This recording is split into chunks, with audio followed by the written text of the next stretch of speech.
WACK100 real quick. We got 7 minutes with him. We gotta get to it quickly. Wack! Yo, come on. Wack, I got limited time with you, but I had to call you. I know you wanted me to call you on stream. We're on stream.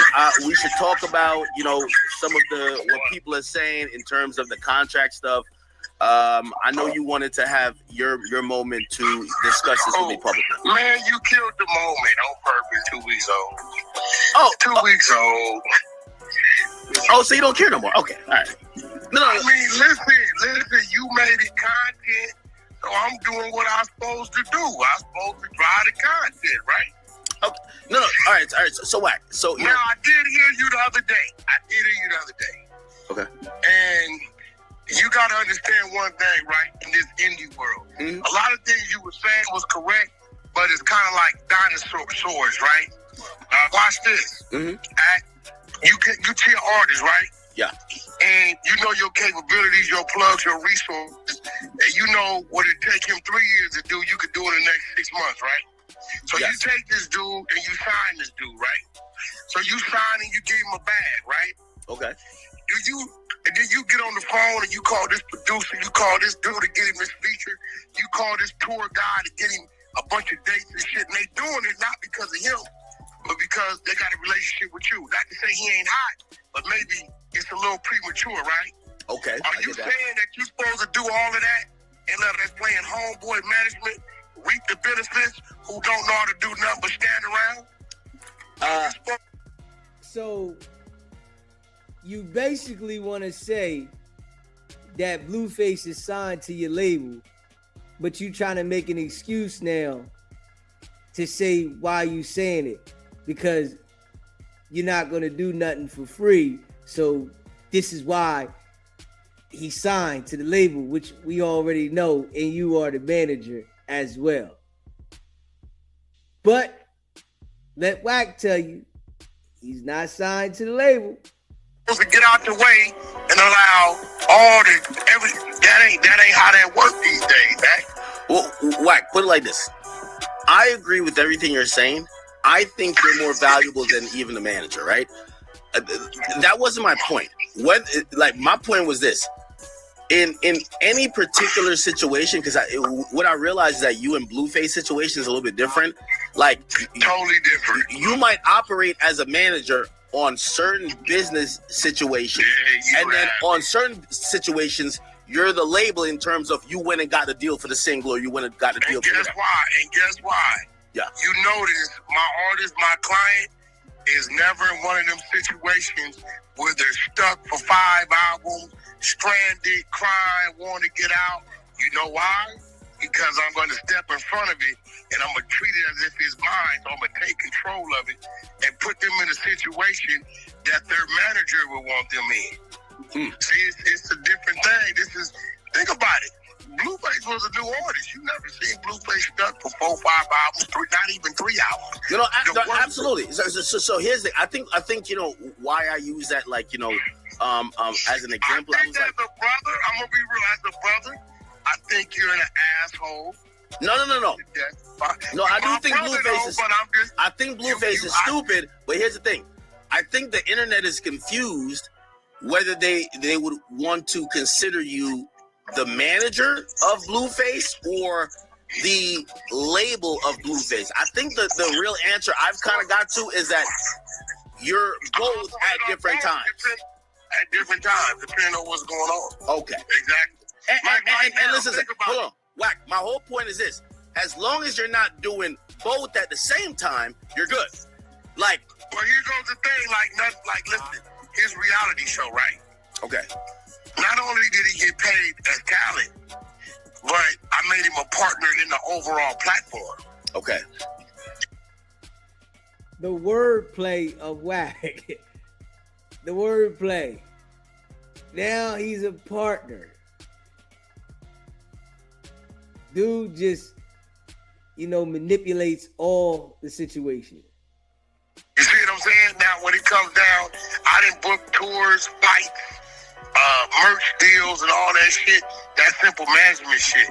Now, when I go do a label deal or something, you got him that deal with E1. I seen E1 on a couple of projects. You got that because I know I've heard you speak about your relationship with him. So in that situation, when you get him a single deal or like maybe it's like an EP deal. So we got a single deal for $500,000. Yeah. And right? That went to Blueface. Okay. That's his money.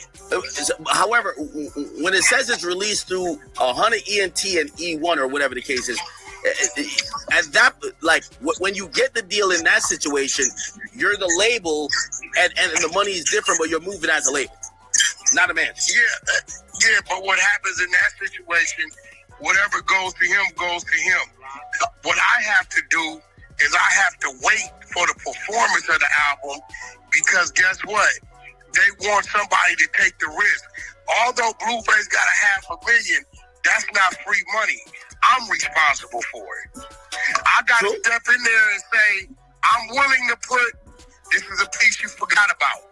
I'm willing to put my catalog up to assure that even if Blueface doesn't make this money back, you can still collect it. So I'm kind of like that cosign that makes it happen even when it's not supposed to happen. I do shit totally different.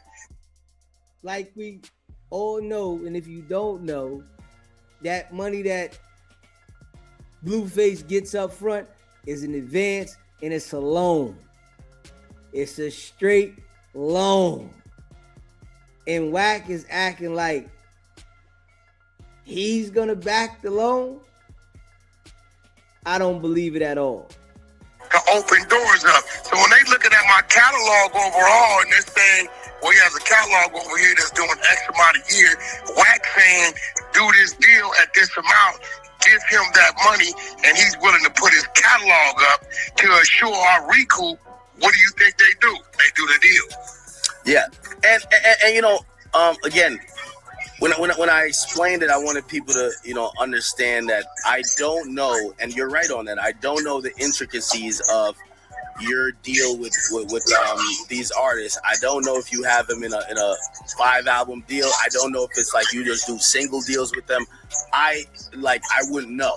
Like for example, like I remember when my deal, Act. Okay. And me and you, we got a few things lined up. As long as I'm bringing in the money, as long as I'm protecting your best interest, and you got to remember, Act, let me ask you something. You know this. Okay. How many managers you know are big manager firms? I get a call at 9:30 that the client is in jail in another state, and he's on the freeway at about 6 a.m. He's in that courtroom with a bondsman. So a whole lot come with me, Act. No, absolutely. And you didn't watch me. You didn't watch me do it on all my artists. No, absolutely. A millionaire in 93 days. He was a man with no credit score when I got him, and within the first 90 days, he was in a multi-million-dollar home that was in his name. That all come with, you know, other structures of things. So it's a lot that come with it. I know a lot of people know WACK100. That's the character. Cash Jones, that's the businessman. Hey, let me ask you this question because I think that's where like maybe some people are confused. So like for example, The Game and Kanye West, they do a song, it's called Easy in 2022. It says it's released under 100 ENT Entertainment or incorporated. Are you in that business deal? I mean, you don't have to tell us everything because I know it's still your business. That business deal, I was definitely labeled. But guess so you're the label in that. Okay. I did that through Virgin, I believe, right? And guess what? Virgin wasn't going to get that budget up unless WACK had something to guarantee they recoup. And guess what? Yeah. My catalog is what gave them back their recoup because they spent a little money. Remember, Game released 30 songs that album. Guess who had to eat it? I spent $400,000 alone on sample clearances. Guess who paid for it? Game will tell you. Whatever WACK wires me, my artists, like some of these niggas, they get a budget $500,000 for their pocket, $200,000. They gotta spend their money making their album. Whatever goes to my artist's pocket, stay in their pocket. I'm responsible for clearances, studio time, features, production, mix, mastering, videos, you name it. Hey.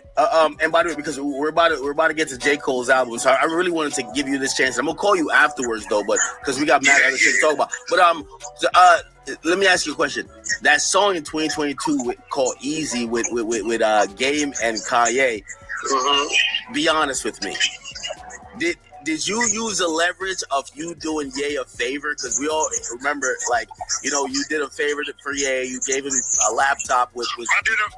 Yeah. No, I definitely did a favor for Ye, but let's put things in order. The favor I did for Ye, right, kind of came after that. Remember, that's the time me and Ye was flying around doing business. That's when me and Ye went to see. That's the time me and Ye went down to the Brownsville to visit Elon Musk for damn near half a day. Okay. Remember, that's when I was working on getting 6ix9ine's feature, brother. Think about it. Yeah. Remember, I went to Austin to try to get 6ix9ine's feature done with Ye? That was that time. I remember. That was that time. What I did for him with the Ray J shit came after the fact. So me and Ye was already doing things, as you know, because I was working on the feature for 6ix9ine. So when we got back to Cali, he like, "Wack, y'all in the studio?" I'm like, "Yeah, we vibing like a month, traveling around, doing shit. We went to see Elon, Alicia Keys. We on jets together. I'm working 6ix9ine shit." So that's when that happened. And remember, Game has his own relationship with it. You know, he moving with Wack. Him and Game is good. 100%. He didn't want to get far. Hold on. Just because we got to wrap. So I just want to put a bow on this. So in reality, and I want to clarify here. So like again, the point stands. Just overall, it just doesn't apply. It seems to Wack and Blueface or Wack and Game. Wack is one of the people where, hey, he's like a fluid type of person where, hey, Wack's a hustler. If he go get a deal for an artist, he might be operating in a label sense for that particular deal, that album, that single, whatever. But also, if he go get, I don't know, maybe go get a merch deal, or he might go get like a headphone deal, that's where he's being a manager. He's not doing it where he's both in every single situation. And that's what I was talking about, because what I was talking about was what's the name? Finesse 2Times. Finesse 2Times clearly is getting pimped by, you know, the people who he's doing business with. They want their hand in everything. So for every time he collects $1, they want to collect 10. They ain't doing nothing for him, bro. And I told Finesse when I saw him at Aiden's compound at the fight when we were all down there, send me your contract, and I bet you I have my legal get you out of there, and I'll go get you a situation. He said he was going to send it. We'll see what happens. Yeah. Finesse 2Times better not go over there messing with Wack. He think he got a problem over there with Jay Prince Jr. He gonna be sick messing with Wack. Straight up. He better not do it. Because if he do, he gonna be sick. We know how Wack do. March 15th, good chance you're going to be in Miami. I think I got Aiden booked that lived on Sunday. He's able to live stream first artist. Oh, I'm in there. First people to do it. So yeah, he told me today to tell you we got to be there. Yeah, man. Yeah. Wack is lying. Per usual. Wack is lying. Per usual. Smash that like button and hit the subscribe button. Wack is lying per usual, and Act knows he's lying. Straight up. Yeah. We know you got Blueface signed to the label and you're a manager. You're doing the double dip. Just admit it, man. You're doing the double dip. Just admit it.